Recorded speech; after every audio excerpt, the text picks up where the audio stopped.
यह कहानी है उस बादशाह की जिसे अल्लाह ने इंसानों पर ही नहीं बल्कि जिन्नों, जानवरों और हवाओं तक पर हुकूमत दी थी। धरती पर एक ऐसा दौर था जब इंसाफ और हिकमत का राज था।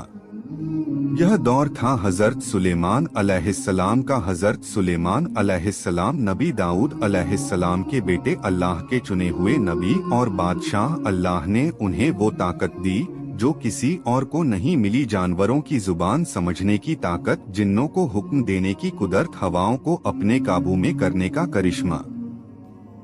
लेकिन इन सब के बावजूद उनके दिल में था सिर्फ शुक्र और इंसाफ।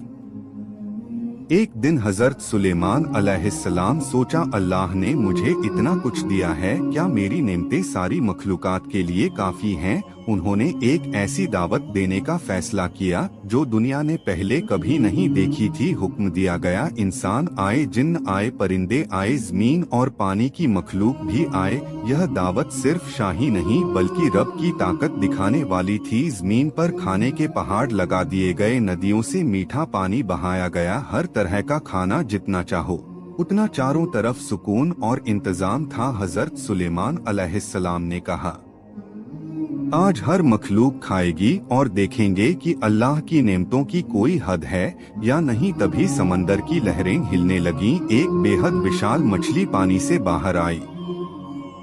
उसका आकार इतना बड़ा था कि लोग सहम गए। मछली ने अल्लाह की दी हुई ताकत से बात की, ए सुलेमान, क्या तुम्हारी दावत में मेरे लिए भी हिस्सा है?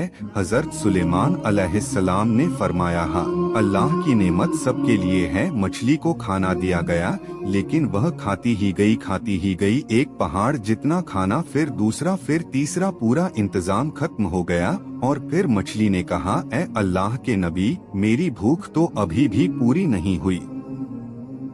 हजरत सुलेमान अलैहिस्सलाम का सिर झुक गया। उन्होंने समझ लिया, मैं बादशाह हूँ लेकिन असली देने वाला सिर्फ अल्लाह है। तभी मछली बोली, मैं रोज अल्लाह के रिस्क से समंदर की गहराइयों में पेट भरती हूँ और आज भी उसने मुझे भूखा नहीं छोड़ा। उस वक्त हजरत सुलेमान अलैहिस्सलाम ने कहा, है मेरे रब, मैं तेरी नेमतों को कभी गिन नहीं सकता। यह वाकया साबित करता है इंसान की ताकत सीमित है, अल्लाह की रहमत बेइंतहा है, घमंड नहीं। शुक्र जरूरी है। Subscribe, like, share.